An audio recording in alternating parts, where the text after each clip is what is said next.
Hello and welcome. This is Dr. Kashyap. Today we are meeting our group to talk about what are the interview skills or what are the tips about residency interviews as well. So I'm going to tell you like three things first, and then probably introduce some resources to you, and then we'll take some questions from the chat box, and then we'll take questions from any of you as well.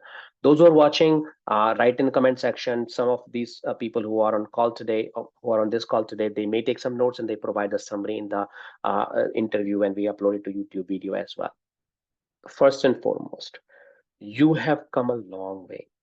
Remember the days when you started taking your USMLE exams, your whatever the OET exam, that step to CK exam, then application and observership and everything else. And now you are here because either you already received some interviews or you are expecting to receive some interviews. Okay. So give yourself credit, fill yourself with full confidence that you're going for interview. This is like almost the last step in your long and arduous journey. First and foremost,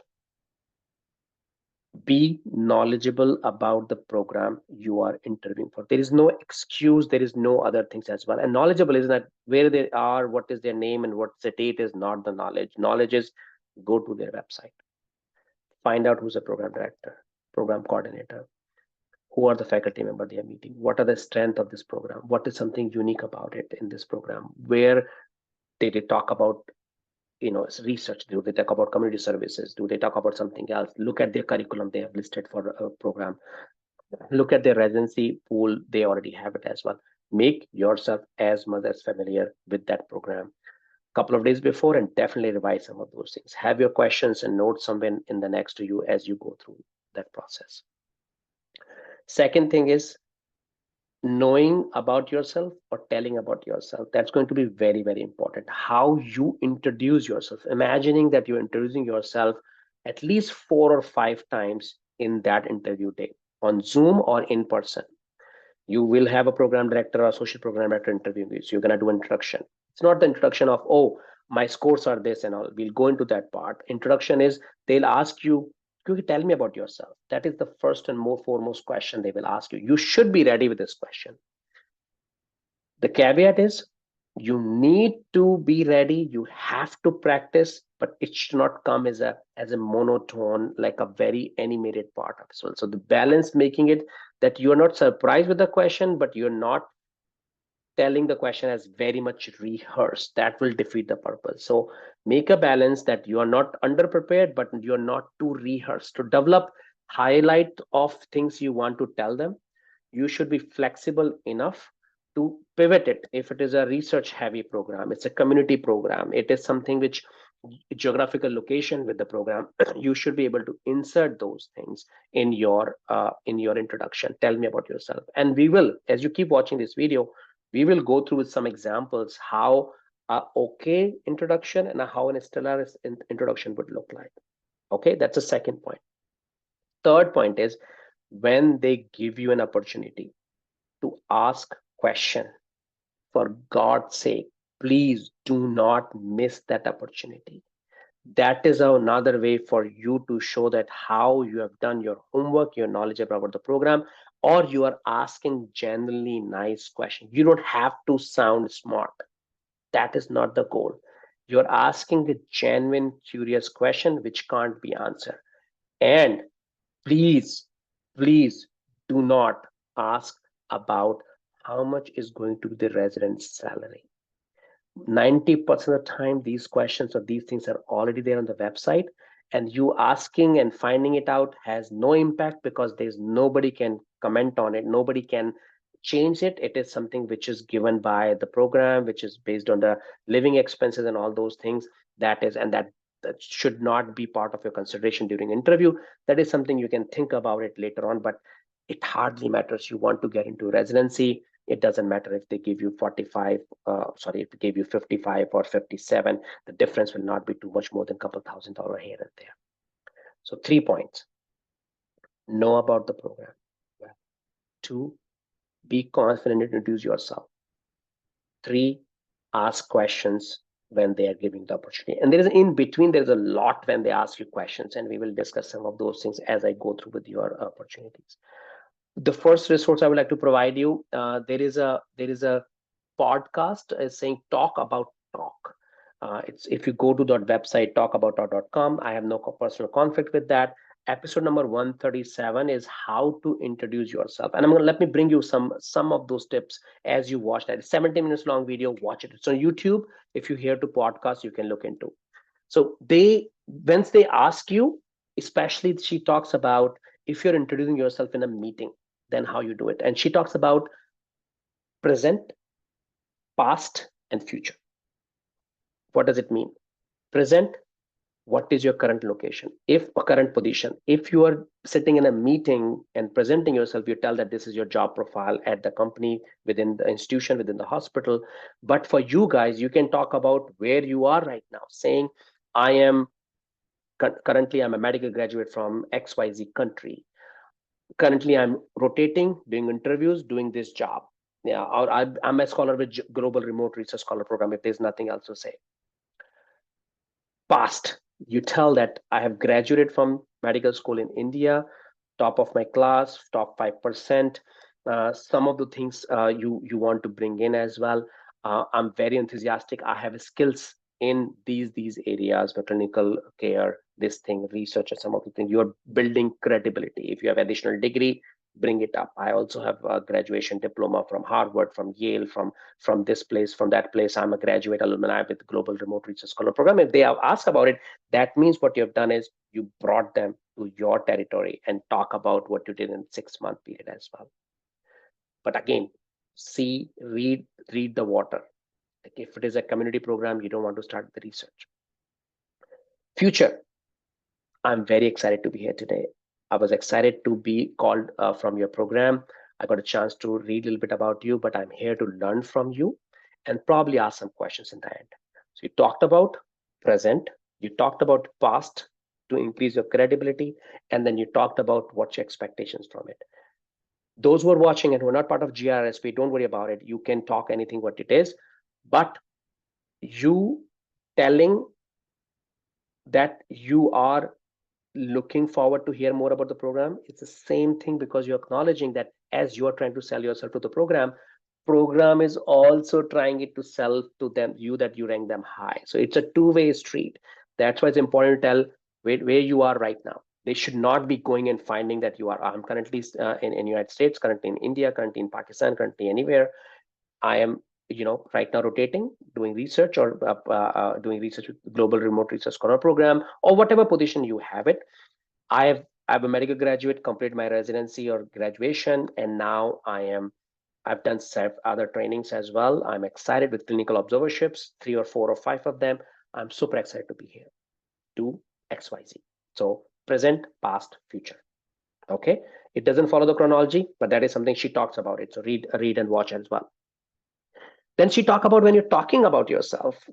Remember these 4 points. Number 1, enthusiasm, showing the enthusiasm. You can't be laid back and sitting like this. This is opposite of enthusiasm. You will not be like sitting like this at all, or you are not like that, showing them that way you are, or you will not be like this. Idea is that you are showing enthusiasm, and there are 2 ways to show the enthusiasm. Smile, eye contact, making an eye contact with the people you're talking to. If it is one-on-one, you can do a simple thing. Right now I'm looking at myself because my picture is on top. I can make anybody as pin it to it and it's spotlight for everyone, and I can just look at them. Now I'm almost looking at the camera for that matter. Don't do spotlight for everyone. That should not be done. You can pin them at your end so nobody else knows that you have pinned them at your end. Smile and eye contact is a perfect way to show enthusiasm, and do show enthusiasm.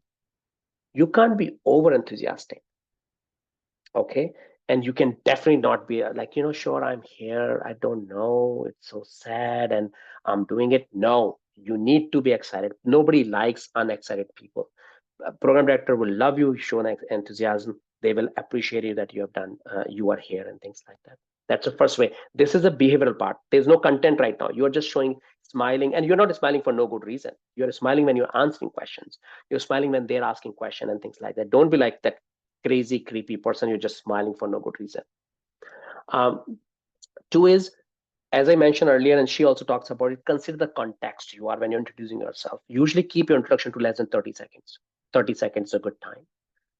If interviews for 15 minutes and you end up introducing yourself for 12 minutes, I don't need to tell you the outcome of the interview.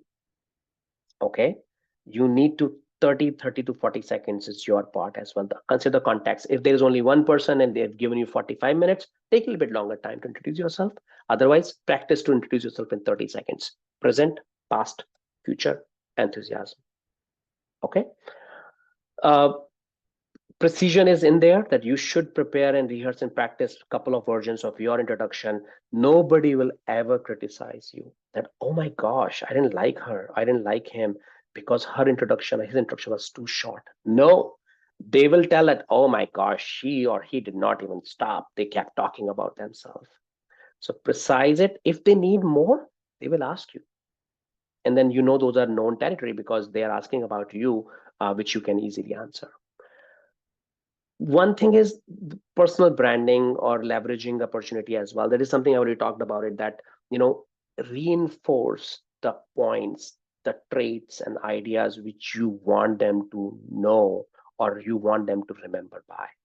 And that's where you need to be a little bit hyperbole, or you have to make sure that you're talking about what is what is um, what is your strengths. You tell them, I would like you to remember, or at the end of it you can say that I would like you to, when say any question, anything you want to add, and you can say, well, I would like you to be to remember as a candidate who's enthusiastic, excited about this program, who is hardworking. Don't use the word hardworking, everybody does it.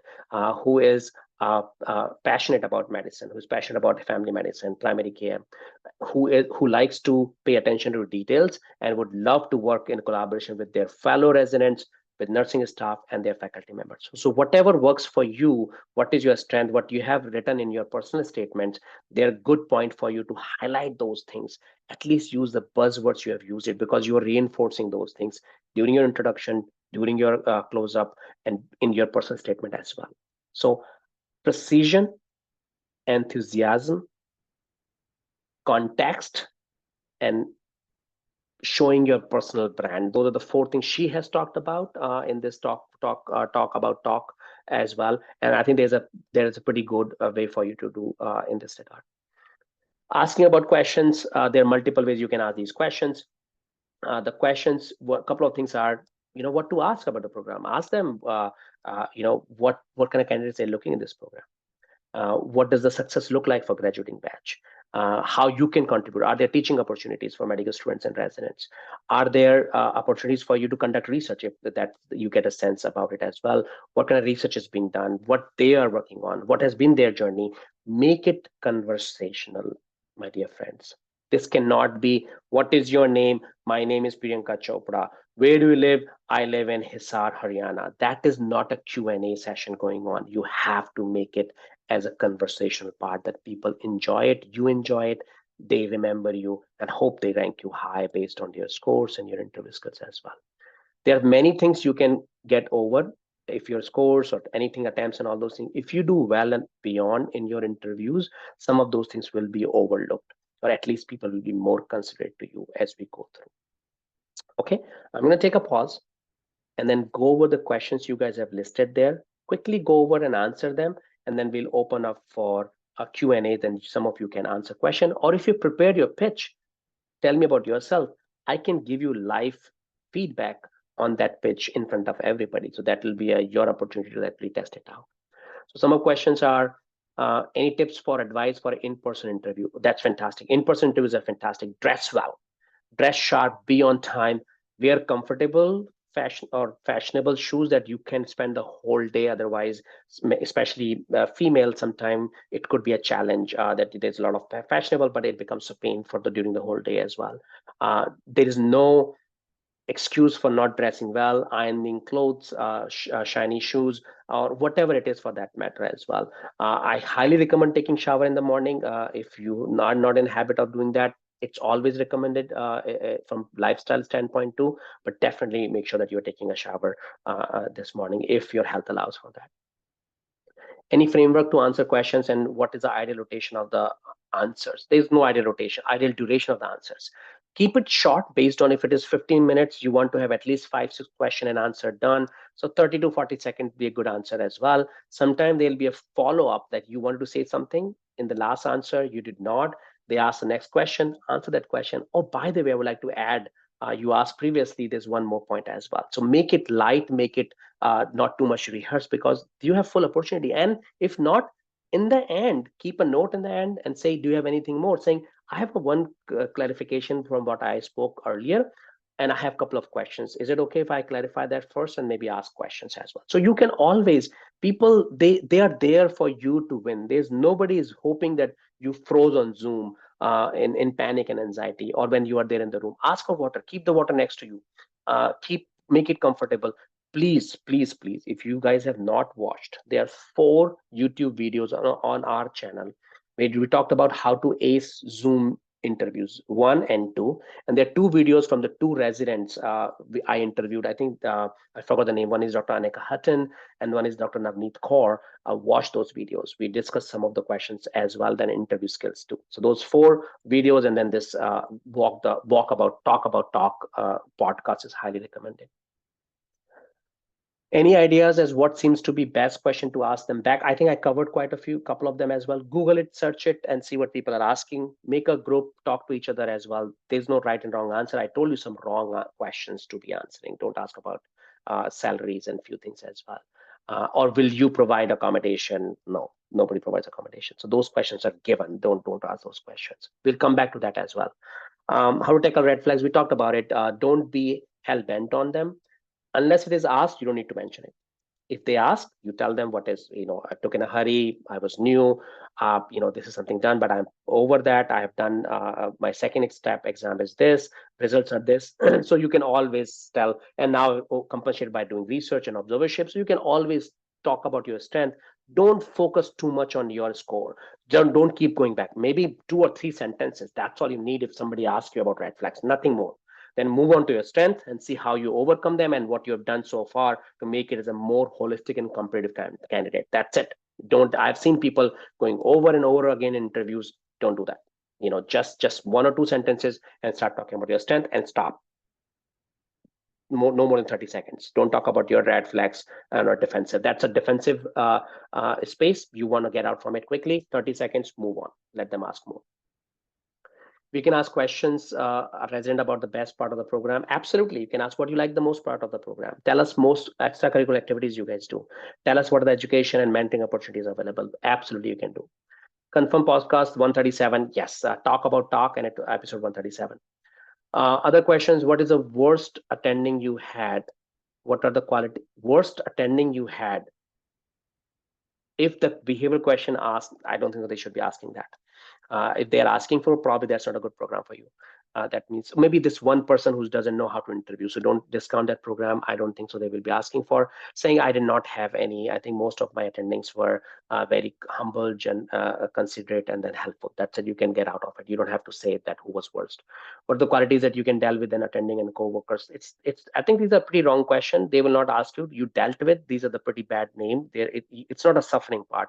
It's hardworking, collaborative, and those are the things I would like to work with as well. You're focusing quite a bit of negative part of it. I strongly advise you to stay away from it. Keep focus as well, even in your preparation for your interviews. Difficult when you had a difficult patient that could come up, and that may come up is saying, describe a situation in your life, at work, in your medical school or residency, where you face challenges and how you overcome them. That's your time to showcase your communication skills, your leadership, and some of those things. Prepare those scenarios. You have to go back in memory lane and then find some of those scenarios and see if they can fit into multiple situations as well. That's a very important question. Any of those things, you don't have to throw anybody under the bus. You don't have to outshine yourself. Just bring some compassion, empathy in those scenarios, how you were able to understand, go back, talk. Maybe you misunderstood somebody misunderstood you, and how you're able to resolve those situations. That could be the best behavioral questions you can have it. How to address the questions about tell me about your weaknesses. That's my favorite question. I ask interviewees at the time as well. This is like writing the weakness section of your paper. You talk about tell me about your weaknesses. You can say, you know what, I I can't work alone. I'm a team player. So sometimes it is hard for me to just keep working alone. So you're telling them as a weakness, but you're telling them your strength. Or you can talk about anything which makes sense, that which is something you have overcome those things. My weakness has been that I pay attention to detail. Like I used to be micro attention person, and now you turn it into, like, making sure that you're only focusing on what is pertinent and things like that. I'm telling you my weaknesses, which I've turned into strength. It can't be yours, or maybe it is yours. You prepare your accordingly for that matter. What fellowship do you wish to pursue? How you see yourself in 10 years? Probably they'll not ask 10 years thing, but fellowship they may ask. If you are hell bent and you know that what you're going for, you can just say that, I'm not sure. I'll look into, I think, but cardiology or GI fascinates me a lot, but I think I'll see when I go into these rotations. That might be a good answer for you. Or you can just say, hey, at this point, I'm not thinking about fellowship. I want to focus on my training in primary care or neurology. And then whenever I get a chance to do rotations and see what interests I develop in research or clinical care, I may pick up something else as well. Uh, yeah, describe your weaknesses. I would suggest that pick one or two things which you think has been your weakness, but you've overcome. You can't give a laundry list of weaknesses and not say anything about it. It's hard to tell me the weakness is one thing. Is sometimes it's hard to say no to things. I may take a lot of things on my plate, and I'm working on it to make sure that I stay focused. That is a pretty generic answer which could be given if that is your weakness, for that matter. That is one of mine. So I can tell you very confidently.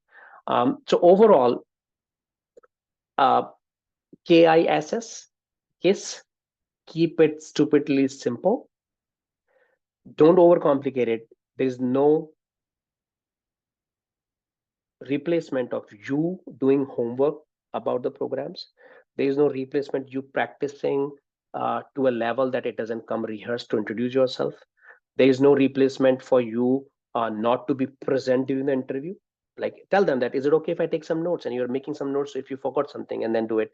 Keeping an eye contact throughout, which I'm doing right now to you all, not looking down and not looking up, or just going and shutting off the doors and all. Watch our video on how to ace Zoom meetings. Please do. If you're not watched it, you're really missing it out. Uh, and keeping yourself completely any disturbance free for that duration. Looking interested, I'm leaning forward and talking to you, making an eye contact, light, and all those things. I'm not going to repeat those things. That is something you should watch the video and be ready with that. The content is something we are focusing today.